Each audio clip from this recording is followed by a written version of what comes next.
Okay, so welcome friends to our monthly community class, the first of this year, 2025. I'm so happy to be back here with all of you. And today, of course, we're usually on the topic of Ayurveda and Ayurvedic psychology. Today, I want to give you some of the foundational kind of terminology of Ayurvedic psychology so that we just have shared language. But in that, what we're really trying to get at is, like we said before we started the recording, how do we find this place of inner solace and inner sanctuary, regardless of what's happening outside in the outer world?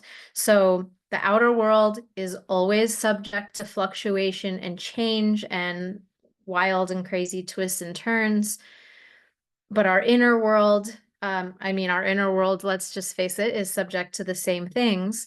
But the deepest part of ourself, that's even beyond our inner or outer world, is never touched, is untouched, and ever stable. And so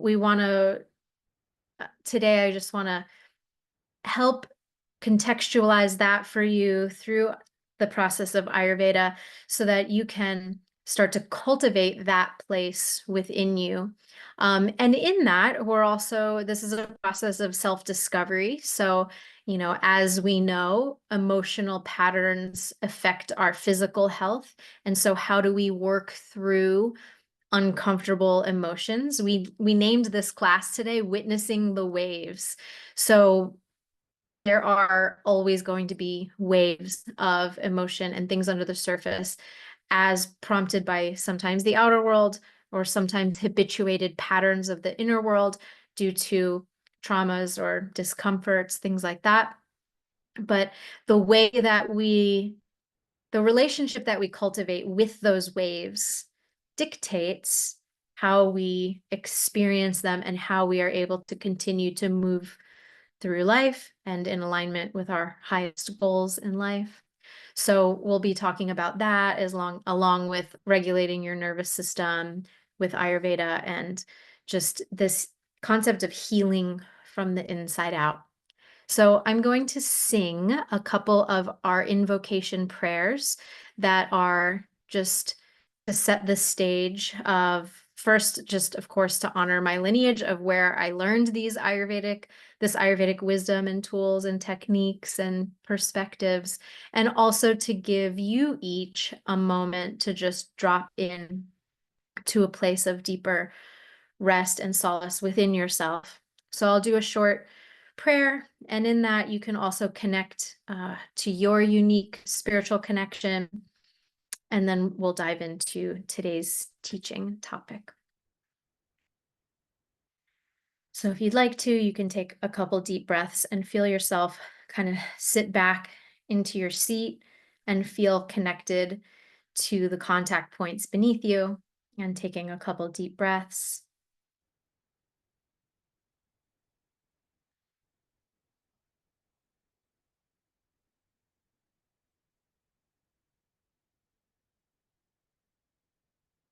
ज्ञानतिमिरन्दस्य ज्ञानञ्जनशलाकया चक्षुरुन्मिलितं येन तस्मै श्रीगुरवे नमः। नमामि धन्वन्तरिमादिदेवं सुरासुरैर्वन्दितपादपादमम् लोके जरारुग्भयमृत्युनाशनम् धातरमेशं विविधौषधीनाम् ॐ धन्वन्तरये नमः। हरि ओम तत्सत्। श्री गुरुभ्यो नमः।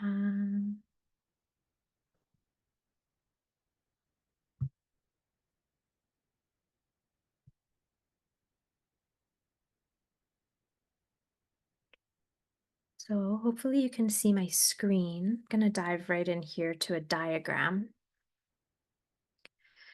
And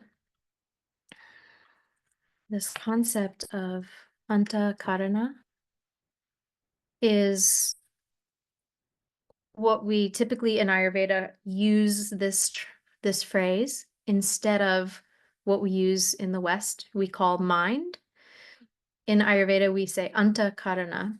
Karana is a similar word connected to the root of kriyate, which is where karma comes from, which means actions. And anta is reflecting on the inner. So it's anta karana are the inner dynamic ways of processing information.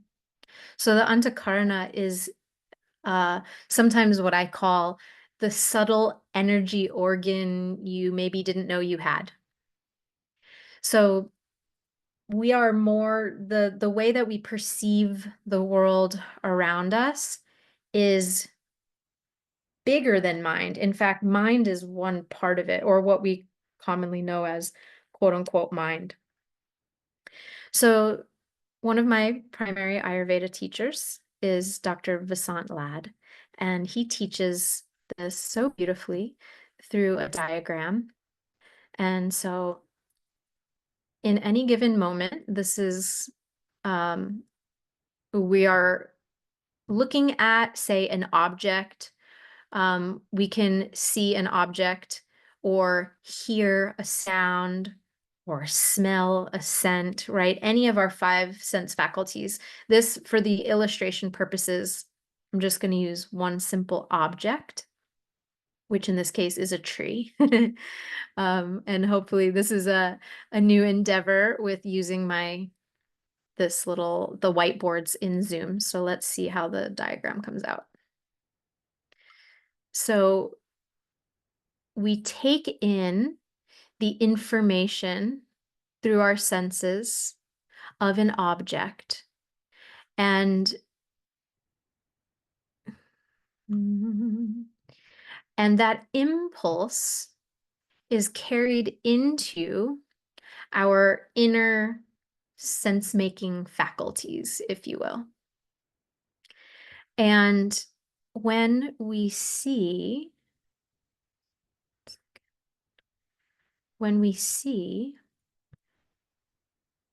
an object, it first is brought in by, this is a little bit slower than it usually is. Okay.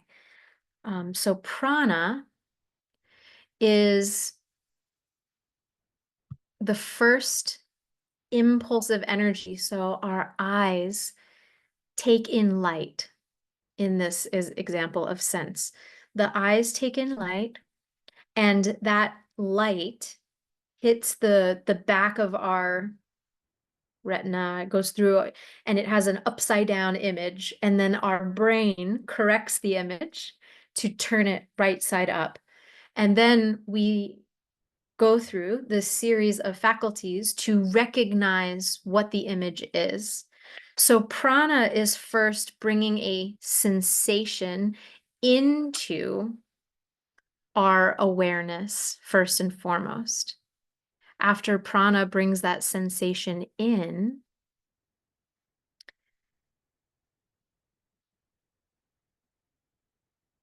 our manas, which is typically translated to mean mind, but manas is actually our immediate feeling about a thing.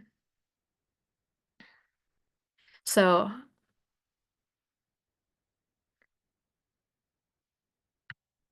my diagram is not working like a normal whiteboard. Okay, here we go. So prana brings this sensation in, and then our manas, which is the first aspect of our inner process that decides how it feels about something. So that immediate feeling, what manas does is an immediate kind of knee-jerk reaction. It goes, I like it, I don't like it. It's kind of the feeling of our immediate, if yes or no, this is right or wrong, this is good or bad. It's just an immediate preference. So it's a feeling, but it's also a preference. It's like our knee-jerk kind of preference. And it is informed by ongoing faculties. So prana brings the sensation in. Manas, you have an immediate feeling of if you like the thing or you don't like the thing.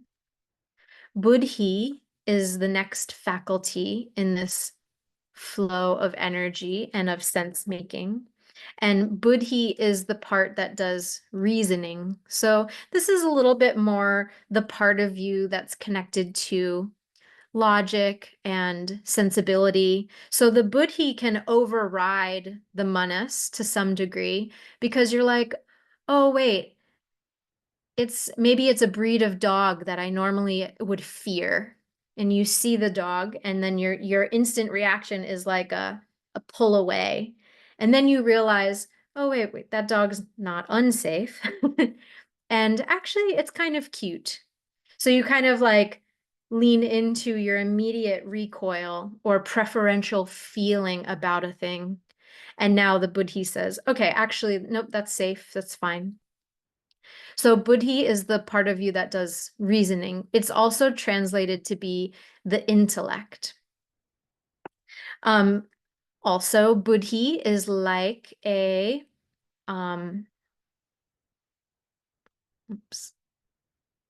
buddhi is like a crystal.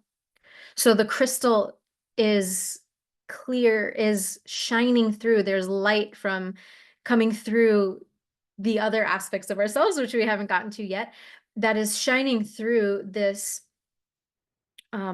pathways. So the buddhi can be actively worked with and wiped, like the surfaces of it, so that you can see things more clearly.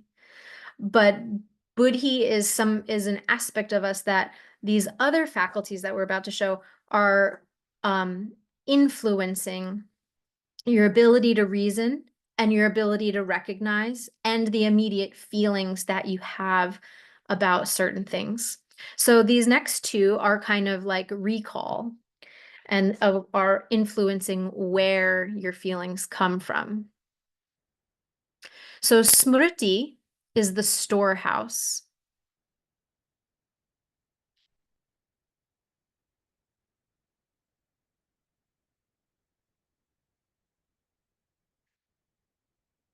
So smriti is your short-term memory.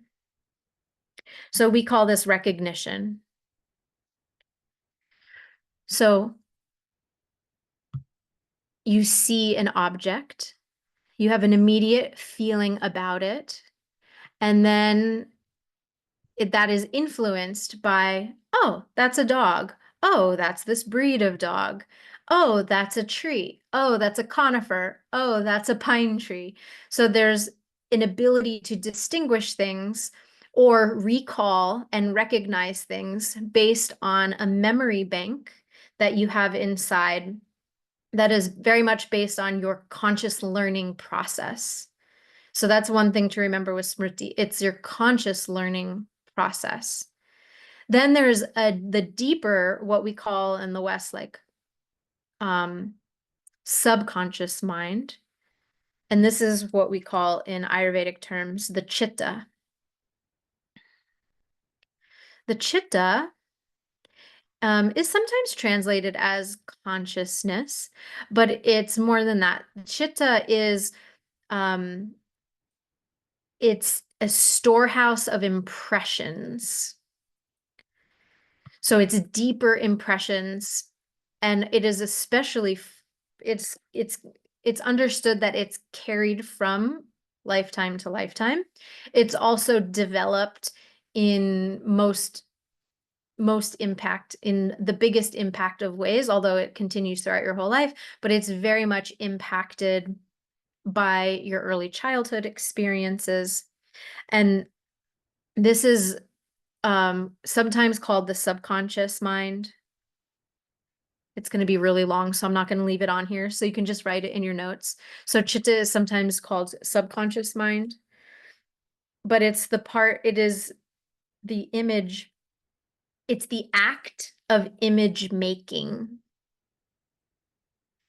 And And who is etching those images. So chitta is sometimes drawn like, okay, there's a groove, just like we hear and understand in yogic language. There's this groove.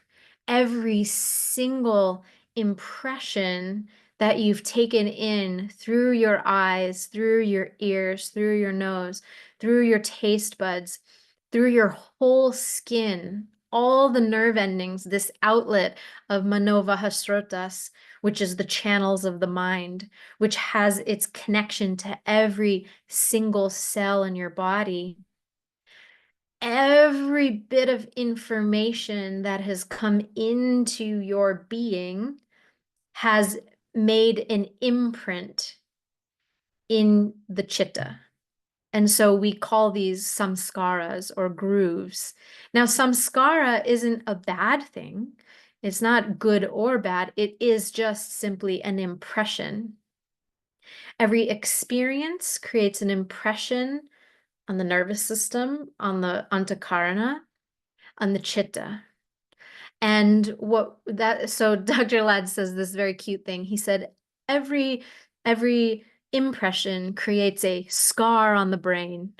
They also call it in modern neurobiology, like there's a fold. When you learn something, there's a new fold in the gray matter or something of the tissue of the brain. Don't quote me on that. I'm not a neurobiologist, but they talk about folds.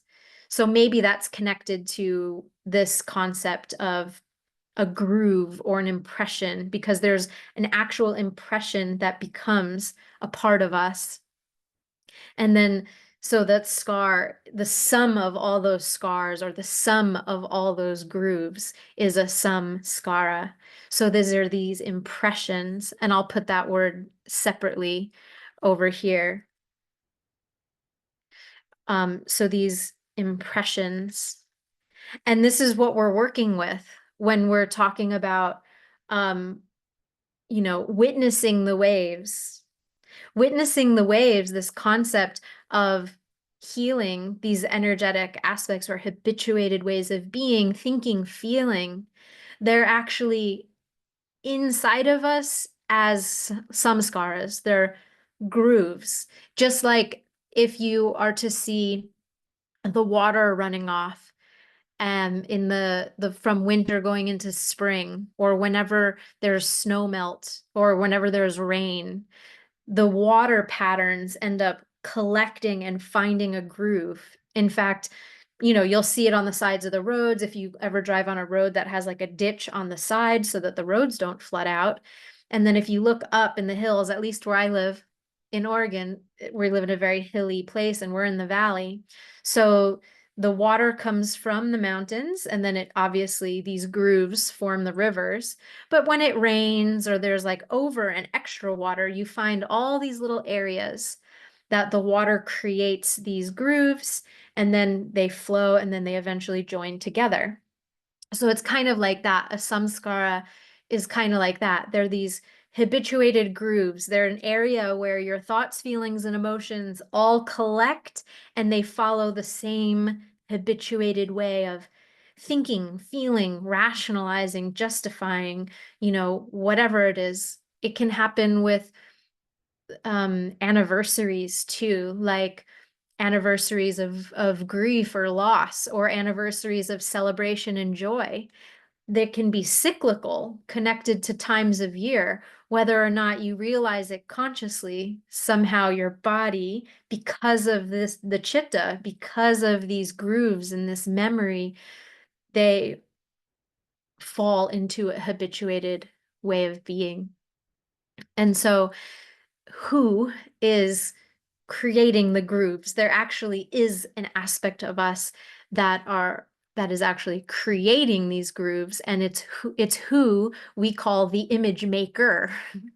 And the image maker will depict here as this star, this funky little star. And the image maker is the aham kara. Aham kara. So in this word aham kara, kara is that same kara like in karana. It is referring to action. The aham means I am. So this is the maker. This is the I am maker. And this is the image maker. So this is the part of you that is responsible. This is the part of you that is responsible for interpreting and making these images, these imprints. So you see an object, you experience something in the world, and you're not experiencing it purely for what it is. You're not actually present to the reality of what's in front of you. Immediately, when that impression comes through your senses, prana carries it in through a sensation, a feeling, but your manas immediately says if it's good or bad. Basically, the manas is the part that says good, bad, right, wrong, immediate. I know we said this earlier, but I'll write it in here so you have it for your notes too.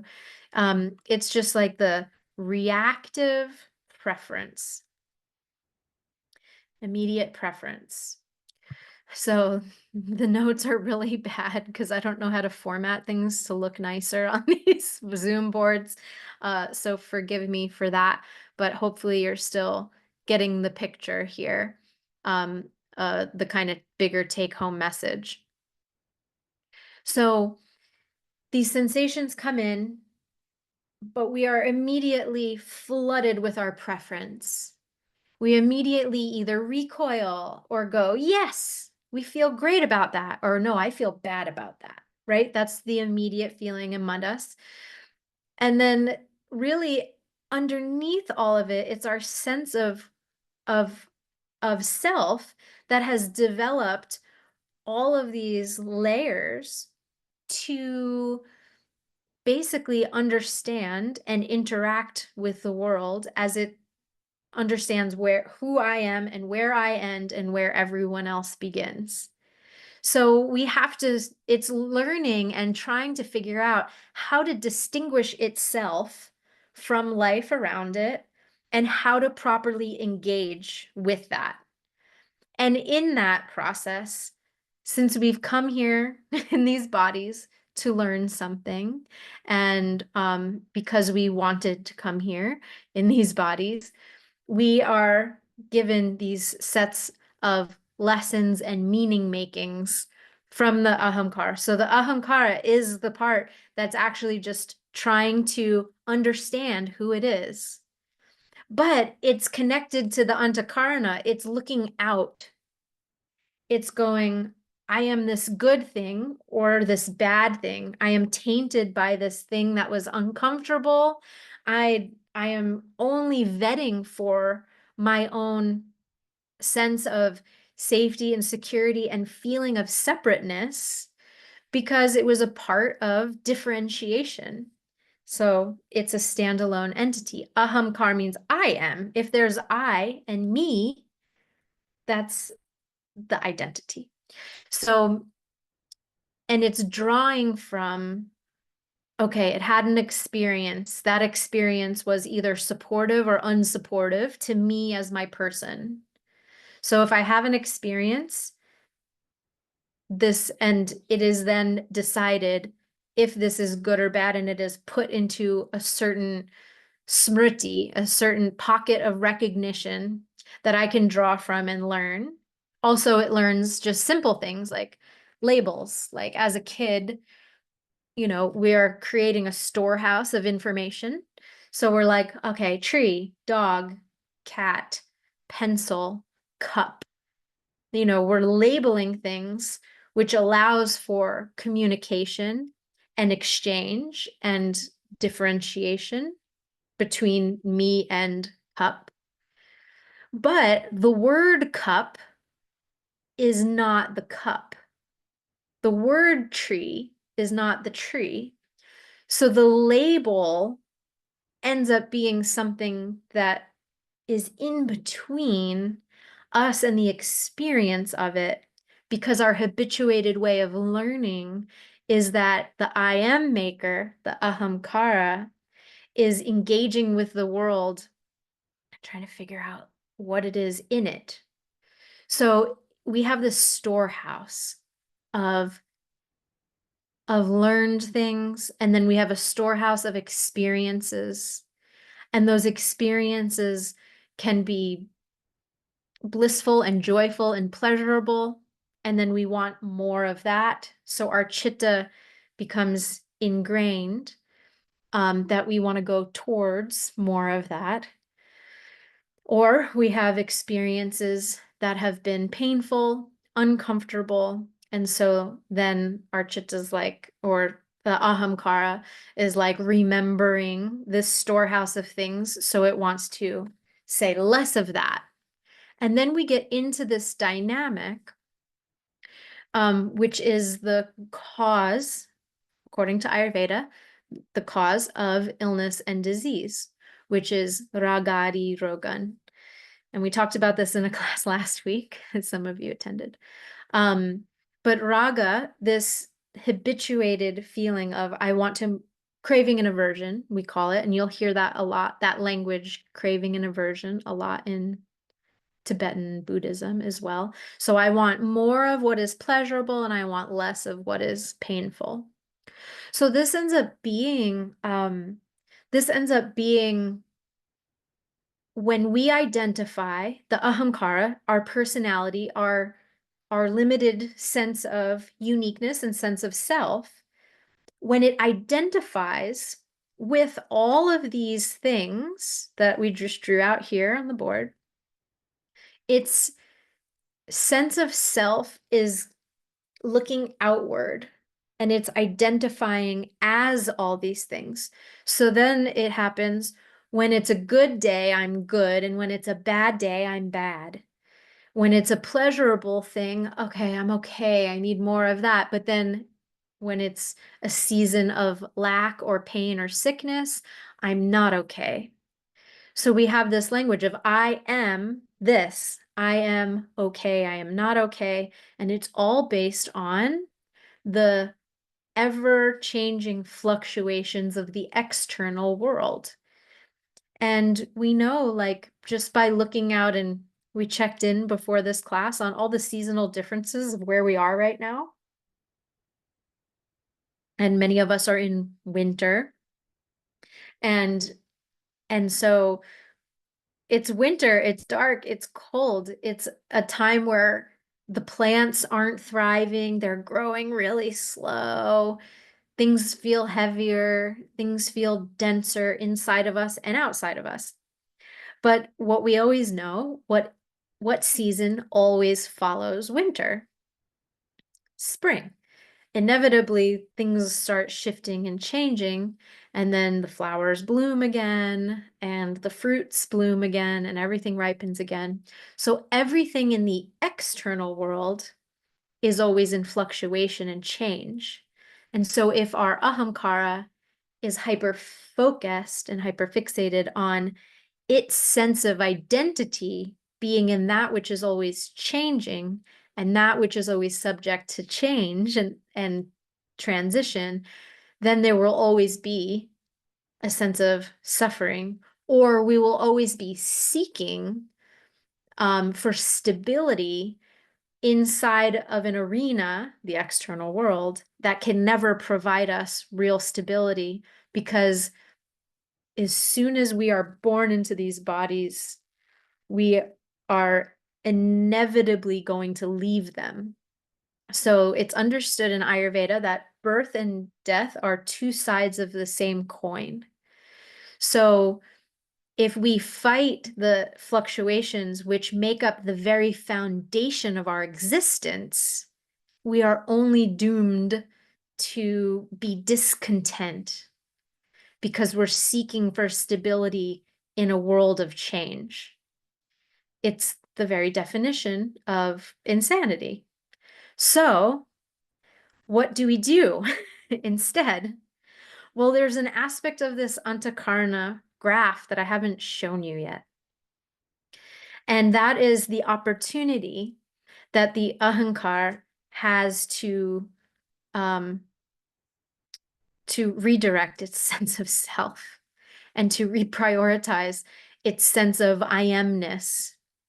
And that is um, through a part, this part is not actually antakarna, but it's shown in this graph because it is the witnessing.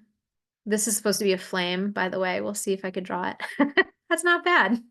Not bad for a Zoom whiteboard.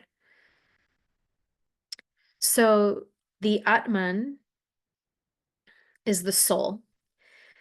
And this is witnessing awareness. So this is our consciousness and our awareness. And this aspect of ourself, it's not part of Antakarna, but it's back here watching this whole process. And the reason I spent all this time breaking all of this down, it's like almost as if we don't even need to break down every term. You don't need to know every term.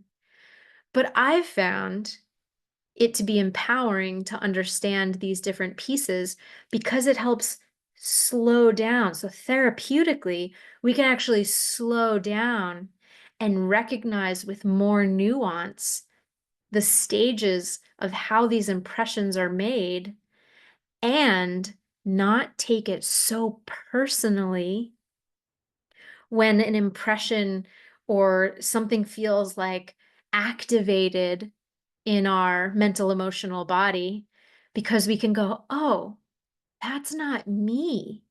That's just an impression that was put on me from the outside world, but none of that's me.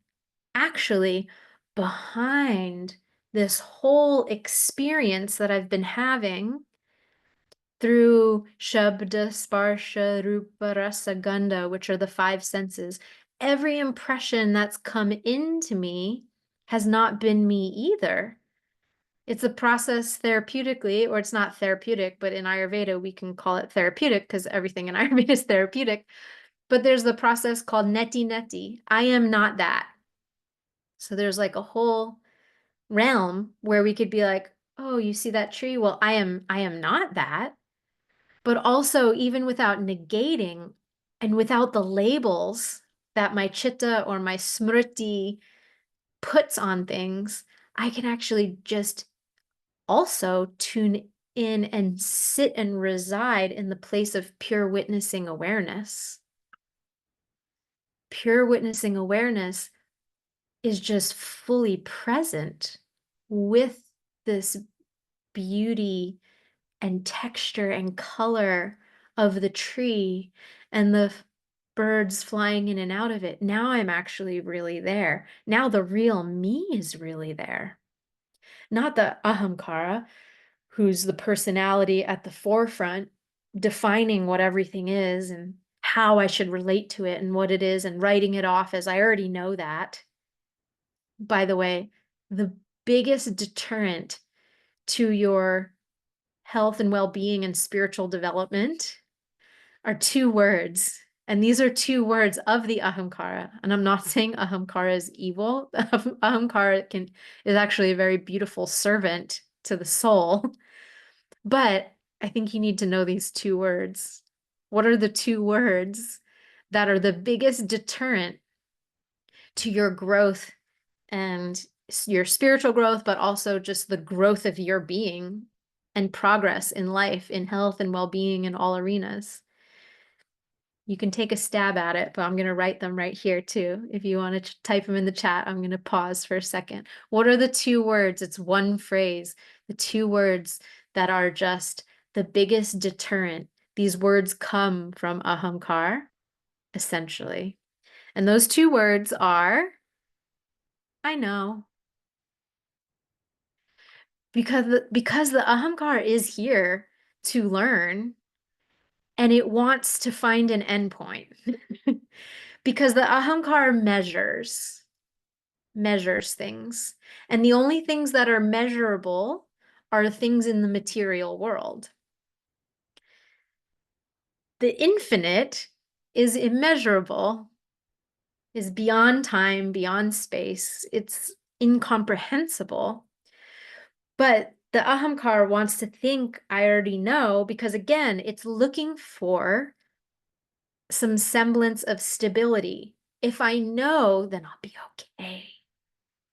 So the ahamkar hinders itself with this belief of I already know. Because if I already know, then I don't have to pay attention. Then I don't have to be in this expansive witnessing awareness. And I can keep looking out towards the arenas of life I want to conquer and complete. It's like that. So ahamkar also though has its ability to re-identify and reorient itself with higher self. And that's where the magic happens. That's where the healing happens. And this is where we get into the therapeutics of quote unquote witnessing the waves, as this class was titled. So the waves are happening throughout this antakarana. Like I said, you have an impression, something happens, you're uncomfortable, you get tossed, you have habituated patterns. Again, we're in winter, so it's like anxiety and depression can really rise, and the inner realm, the inner world is highlighted in the darker months of the year because there's not a balance of sun. When there's more sun, meaning what I'm drawing here with my hands is the horizon line. When there's more darkness, there's more internal energy, more yin energy, more dark night. And that increases, it amplifies whatever is under the surface, the waves. And then when it's summertime, the horizon line is like this. There's more sun, there's more luminosity, people feel more lighthearted and joyful, and they're more extroverted. That's normal. But the time of inner, this is when I don't even know how much I believe in seasonal affective disorder, so to speak, as a label, because if as a society we learned how to tend to these waves, they would move instead of getting stuck and habituated in the chitta, for example. I hope I'm not offending anybody and disrespecting anybody in this, but I share that to empower you with a new way of looking, new way of approach, because it's actually normal to feel a more heightened sense of down or a more heightened sense of things coming to the surface, which are essentially vata, pitta, and kapha on the subtle realms. So excess lethargy or excess tamas or excess rajas or excess anxiety. I had a client that I talked to earlier today who was just like, who's like a long time meditator, very peaceful person all around. And he was just like, I don't know why I keep ruminating, or like why when I first wake up in the morning, I just have this full wave of anxiety. And he's like, and I know what to do with it. Like, I don't linger in bed. I just get up and I sit on the meditation cushion and I do my mantra practice, and it creates solace and it kind of sets me in a good trajectory for the day. But he's like, but I don't know, like if I was more spiritually advanced, would I not be feeling that anxiety? Or if fill in the blank. And what we realized as we went throughout that conversation was that was a hidden way of ahamkar coming in and saying, I. Because whenever it's like, I don't know why I keep doing this thing. It was the ego sneaking in there when his mind was weak. So when you're tired, when you're hungry, in the early morning and the late evening, or in the dark hours at all, when females are on their menses, the energy is moving down. When the mind is weak, this is when the chitta is really amplified and the ahamkar is really amplified to kind of start running the show a bit. So it doesn't say anything negative about you. It's just that I think I'm the one doing a thing when really it's just an energetic and it's antakarana just doing what antakarana does. So then how do we bring this into, so then what do we do about it? So then we need to understand, of course, for everyone to have practices like mantra meditation, like soham breathing, like pranayam, like anything that you feel drawn to, which is kind of outside the scope of this particular day today, although I will share a resource with you for that. But anything that does bring you into a regulated state will allow you to then drop into this witnessing awareness. But you don't need to do anything fancy to access it or quote unquote get there, because there actually isn't anywhere to get. So you can do this with me right now. Right now, you are aware. You are aware of the room that you're sitting in. You are aware of the things that you're thinking. You are aware of the things that I'm saying, and you're chewing on some of these concepts. But who is the one that's aware? Take a moment and just reflect that energy back. Okay, I'm aware of all these things, but who's the one that's aware? That's the witnessing consciousness behind all of it. If you just bring your curiosity to that, who is the one? I am the watcher, watching the watched. The act of the watching is prana, moving these sensations through your awareness, through your faculties of antakarana. So that's the watching. The watched is the objects, but without label, they just are. Without impressions upon them and projections upon them, they just are. So I'm the watcher. I'm actually the watcher, watching the watched. I'm just watching this exchange happen.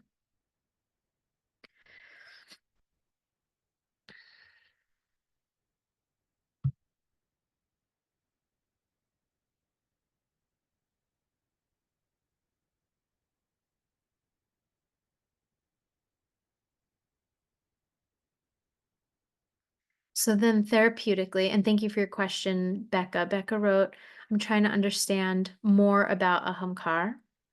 So it wants to know the image, but its job is to turn things over, so we need to allow the discomfort for antakar to do the job. Let me explain it this way. I'm not sure. Oh, hopefully this will answer your question. But there are qualities. So right now we're just defining Atman as witnessing awareness, but there are actual qualities of soul or our higher self. And so it can be really helpful for Ahamkar to start to engage with the study of those qualities. So I'll share two of those qualities right now, and that these two are really helpful for the application of therapeutics. So those two qualities are compassion and curiosity. So if we are simply in a state of witnessing the waves, so for instance, I had one client who was going through a lot of grief around loss. And over many years of processing the grief and the loss, a lot of it has been recontextualized and a lot has been quite healed. But there was still a lingering feeling of like, why didn't I do, what could I have done more? What could I have done better to prevent this? And kind of ruminating around the what ifs. right? Which were there. And then, so that was one voice. There was the voice of grief. So witnessing the voice of grief. So hang with me for just a second, because I'm bringing in another concept. This is how I understand it and how I use it therapeutically. It's not necessarily labeled in the same way that we just had this Antakarna, but it all ties in.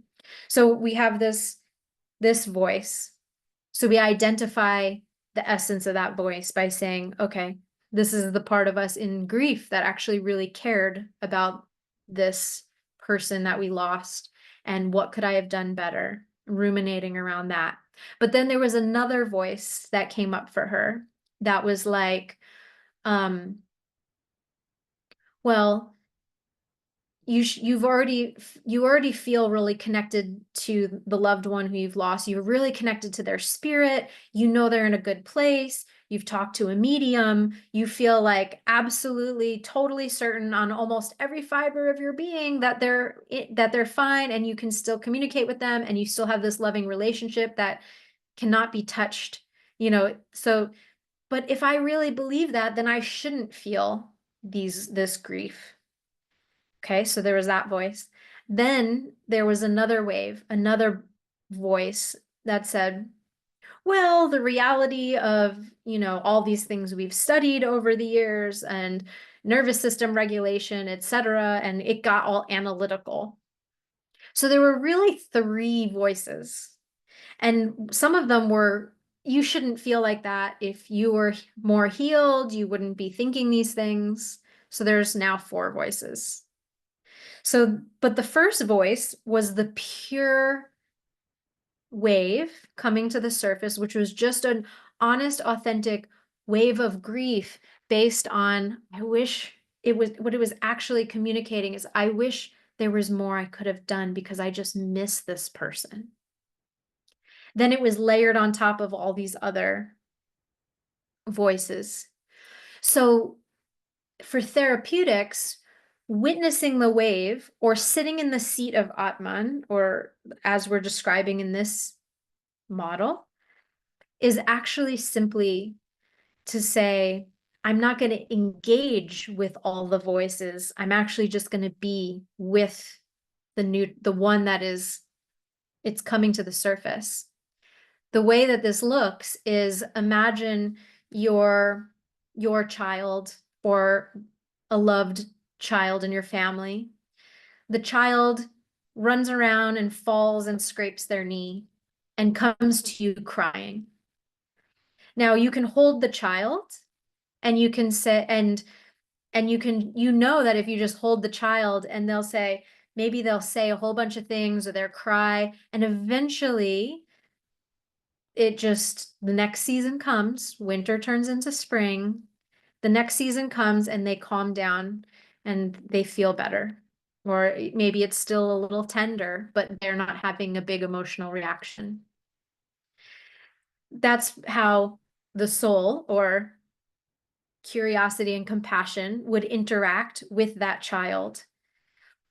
We wouldn't say, well, little child, you scraped your knee. And so you wouldn't start logic analyzing and going into, or telling them they shouldn't be running around and having fun, or giving them a lesson right there, right? That would be that analytic voice. Or you wouldn't be like, oh, if you were more emotionally mature, you wouldn't be crying right now, right? Because all those other layers of voices are engaging in an unsupportive way with the true essence of what waves are actually just coming to the surface right now in authenticity. So in the same way, it can be helpful, like in parts work, to notice those waves of grief and the unique flavor that they have today, or the waves of whatever predominant emotion you go through on a regular basis, or on a cyclical basis. You notice them without engaging with them. Engaging with them means, if they're, even if they're crying for soothing, you don't need to come right in and fix it right away. You just pause and hold compassionate space and hold a space of even curiosity. Because if I'm curious, I'm not belittling. If I'm curious, I'm not imposing a fix, or I'm not making wrong, and I'm not analyzing all those other layers. If I'm curious and compassionate, I'm actually just witnessing this wave. And so you can also notice that if you're witnessing a wave and there's one part of you that's having a predominant conversation, sometimes it brings up a lot of other parts of you that have similar things. But you can just sit back and notice it without reaching for food to comfort you, without reaching for a substance to take the edge off, without allowing the impulse to take you somewhere that is actually going to be unsupportive of the bigger picture of your existence, right? There are ways that we self-medicate and self-soothe simply because a wave of some sort is coming to the surface, where the Atman, the soul, or the witnessing consciousness, witnessing awareness would actually just notice it with compassion, with openness, with neutrality, with curiosity. And as soon as a flower blooms, it wilts. So it will complete if you just witness the wave long enough. It will come full circle because it will bloom. And this is the technique that one of the main techniques I wanted to give you and Becca in the class I wanted to give last week. This was the technique, just to bring that full circle for you too. But I just call it emotional flowering technique. It's not really fancy. I just call it that to remember it, and you can call it that to remember it. But it's literally any emotion you're having, no matter how intense it is. Self-doubt, self-deprecation, self-hatred, self-loathing, grief, despondency, fear, anxiety, feelings of terror, whatever. Your body can produce all of these feelings just inside of yourself, not really even prompted by anything, not prompted by, I'm not talking about the reality of having those feelings when you are in an external environment where it's completely justified that they're prompted, like in an unsafe situation. I'm talking about the chemical experience of these just inside of your own being in response to your thoughts. These are, or in response to like a prompt, a relationship, or a happening, or the weather, or an argument with your spouse, or a stressful event at work, or an overwhelm by taking care of a family, or a financial struggle, can bring up all of these feelings. And if we can expand our awareness long enough just to be with them as they bloom, their blooming indicates their completion. And one of the main reasons why neurochemically they continue to do that is simply because we haven't thoroughly allowed for one of those cycles of waves to fully move. So when we can be with ourselves like that, when we can allow our true self to hold compassionate space for our smaller self, if you will, just like we would for a child, except as adults, it just looks more complicated and more nuanced and a lot, more, but it's not. If we can reduce it down to this simple self-loving act of being with what is when we're there, and being committed to its flowering and its completion, well, now we've actually changed the groove. The water doesn't need to fall in the same river, follow the same path all the time. There's a little bit more layers to technique because I can hear the questions already, and I get asked this a lot. Well, what about when I'm really with it and then I get so consumed by it over days, weeks, months, years of my life, I've been in a rut. Well, then if that's the case, then there's actually a new approach. And that's actually because whatever rut you think you've gotten in, you actually haven't gotten to the heart of the thing. And sometimes that just requires outside safe space and facilitation to actually get to the heart of the thing. But I'm talking about when you actually get to the heart of the thing, because sometimes these things loop to keep us focused on them because it's safer than actually going to the heart of whatever is underneath there. This is actually a protective mechanism to the heart of the thing. But we can pacify these and we actually can enter the heart of wherever that samskara originated and resolve it. Now you have now you can actually have a new approach to life, to mind, to wholeness, to health, all of that.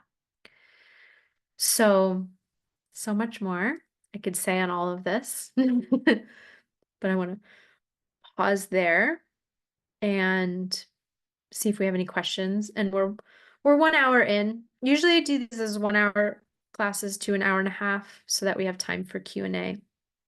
So yeah, I'll pause there for a moment and just see if there's any questions. And Becca asked, would this be the same as past emotions? Yes.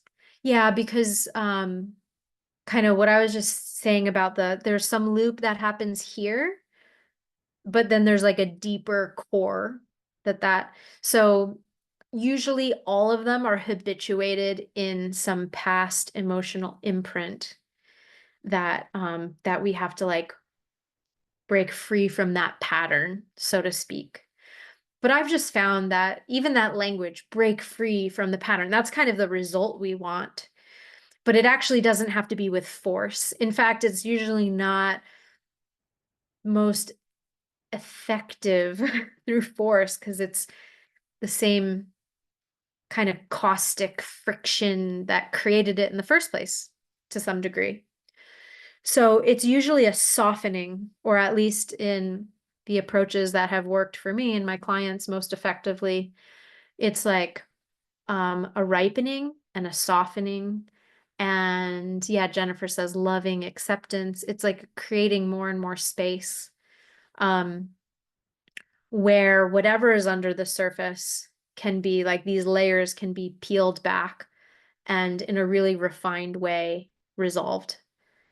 So I hope that answers your question around past emotions. Also, yeah, keep writing in any questions if they come to mind. I'm having another thing come to mind to share.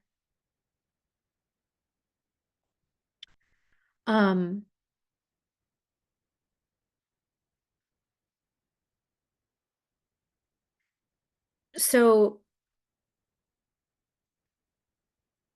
there's this cross between Ayurveda and like neurobiology that Dr. Ladd likes to speak of. Like I said, I'm no neurobiologist, but this one imprint of something he taught is kind of standing out in that he says that the neurons themselves, if you can probably envision in your mind the image of the nerve synapse where it's like there's like a space between the nerve transmission happens chemically. So there's a nerve and the ending of it, and it releases certain chemicals, neurotransmitters, and then those are picked up by the next neuron. And so he says that the gap between the neurons is what we call in Ayurveda the chittakash. So that's the space between then chittakash is also referring to chitta. So it ends up being like a chemical pattern. So the way to quote unquote interrupt the chemical pattern, to change and transform the chemical pattern, is to do practices that put you in that space, because in that space is also the all of existence. And so the meditations that he would use for that are meditations such as empty bowl meditation. So empty bowl meditation is one where you exhale all your air out, then there's a space. And you inhale. And at the top of your inhale, right before you turn to the exhale, there's another gap. There's a space of turning. So those two spaces, the top and the bottom of the breath, the space between the inhale and the exhale, if you practice this as a meditation and you allow the space to become suspended longer and longer and longer, it's such a blissful space, such a blissful state. You're not forcing or withholding your breath in any way. You just practice long enough that your breath becomes so slow and so gentle and quiet that the space you just hang out in, and it's like you're suspended in that. And then you go to the next part of the breath, and then you're suspended. And then you go to the next part of the breath. So when you widen that gap, that's like this free fall space. That's where you enter into these galaxies. That's where you enter into, microcosm, macrocosm, but that's where you enter into the healing and the repatterning of the neuronal connection, and it rewrites the chitta. That's just one way.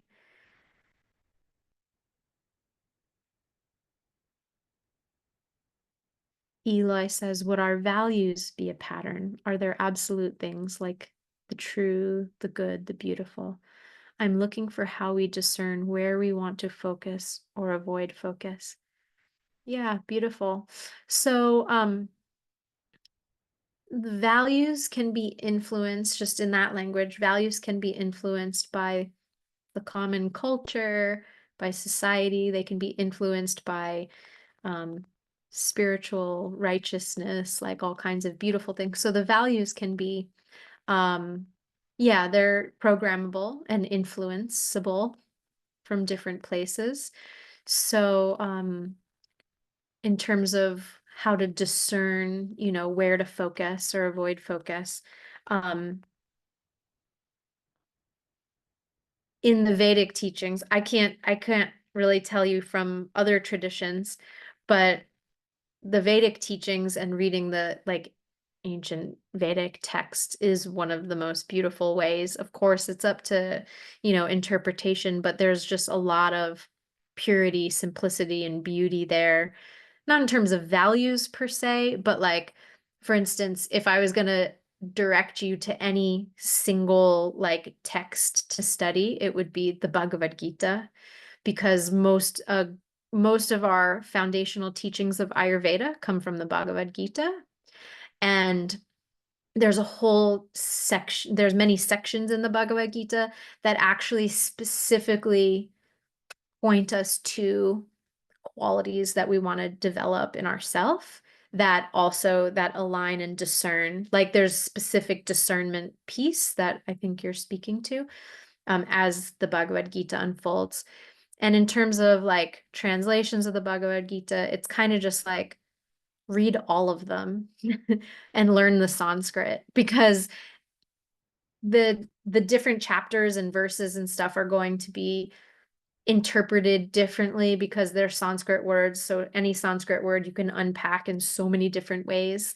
Um, but one of my, oh, there's so many good translations. I just want to point you in a good direction. So Paramahansa Yogananda is probably my favorite Bhagavad Gita to read. I'll just put that out there. Just so beautiful and poetic and very accessible, also very rich. Nothing is watered down. Very transcendental. So you're in a good part of the world for that because you're near his hermitage. So Paramahansa Yogananda's translation of the Bhagavad Gita. Yeah. So great questions. Thank you. And when I lived in Encinitas, I used to go there every week too, to the meditation gardens and to his hermitage. And um, thankfully, the lake shrine also in LA was preserved throughout all the fires. His sanctuaries were safe. So they continue to be a sanctuary of prayer and meditation. So yeah, it's rare. Usually I go way over time. It's rare that I wrap up on time. And oh, Stacy, yeah, I can type it in for you. I know these are different kinds of names. Parama Hansa means the great swan, and swan is used to indicate enlightened beings that have attained a certain level of self-awareness. So Paramahansa Yogananda is his name. So that's the author's name. And Bhagavad Gita is the book. And thank you for asking, Stacy. I didn't even think I should have written that in there. Um, he also has like abridged versions of it and then like the full text. Um, Yeah, my partner and I both practice Ayurveda. We study Bhagavad Gita a lot, and we had for 3.5 years a study group every single week where we studied the Bhagavad Gita together. So if that starts up again, I can invite invite you guys to that. And right now we're studying more the Yoga Sutras, but through the lens of the Bhagavad Gita, um, and kind of tying those together. So that might be something of interest to you all in the future. Um, Yoga Sutras is also a good one. It's very practical and kind of didactic. It can be a bit dry, and especially depending on what you feel inclined to study. But Patanjali's Yoga Sutras is like very kind of quintessential yogic text.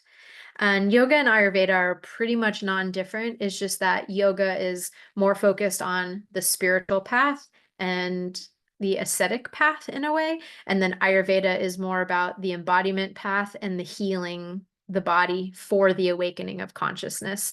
So in this teaching, they're kind of used interchangeably. But when I say Ayurvedic psychology, I'm really talking about yoga philosophy and yogic Ayurvedic psychology is yoga. All these terms are interchangeable and used within both systems. They are pretty much one and the same. Some schools call them sister sciences as if they're separate and parallel, and some schools call them, one whole, however you want to look at it. They both have all that rich, rich, rich wisdom. So I'll put that in here too. And then also next month, you probably saw in the email, but next month, I'm planning on starting a new group course around these topics. So more practical application and transformational experience around the witnessing consciousness and having how to really come into that seat of self and witness the layers, and more of a deep dive into Ayurvedic psychology, yogic philosophy, kind of more scripture based. And when I say scripture, I think sometimes that word has a little bit of like a connotation of religion with it.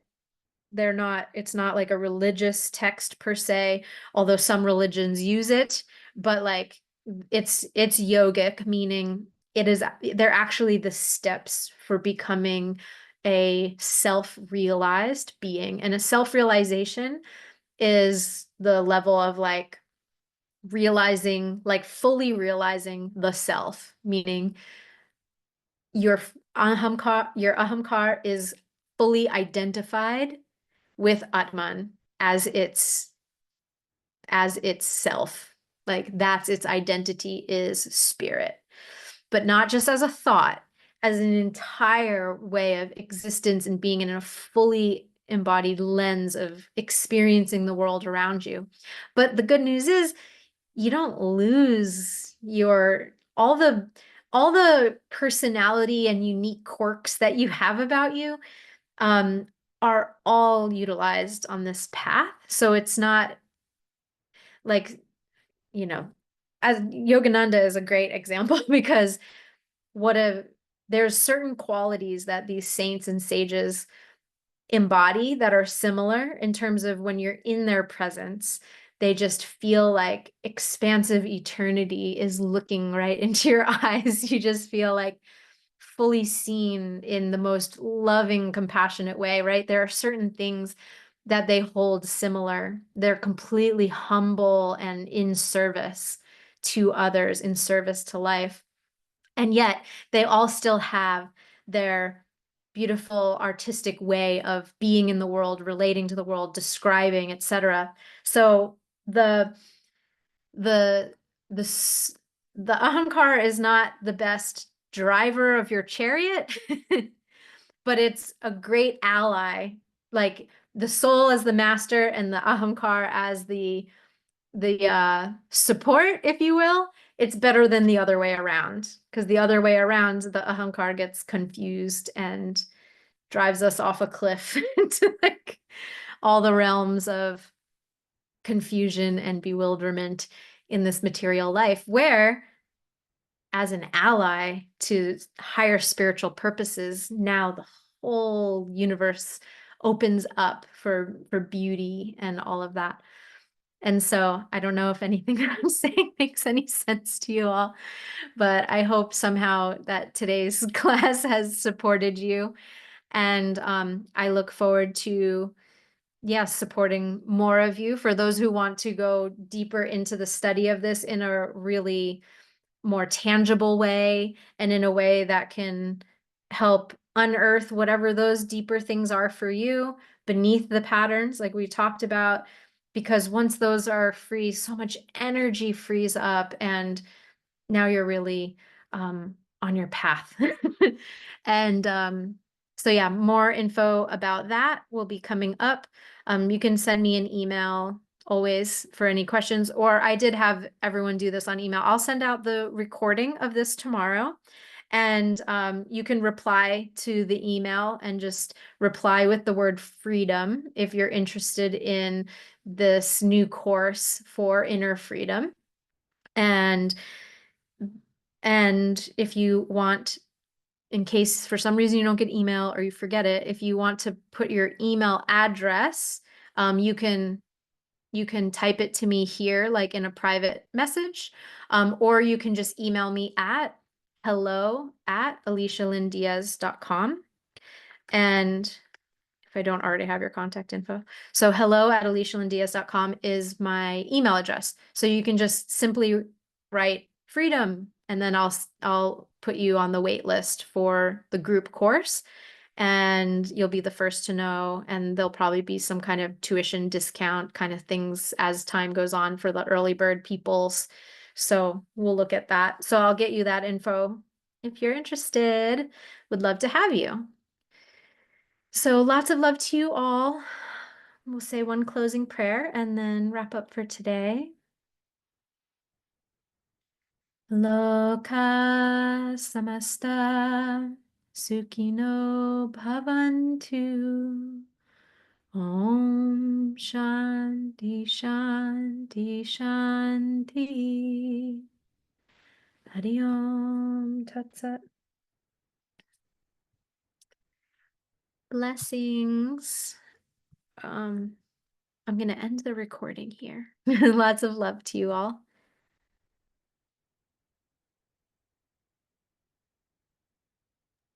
Thank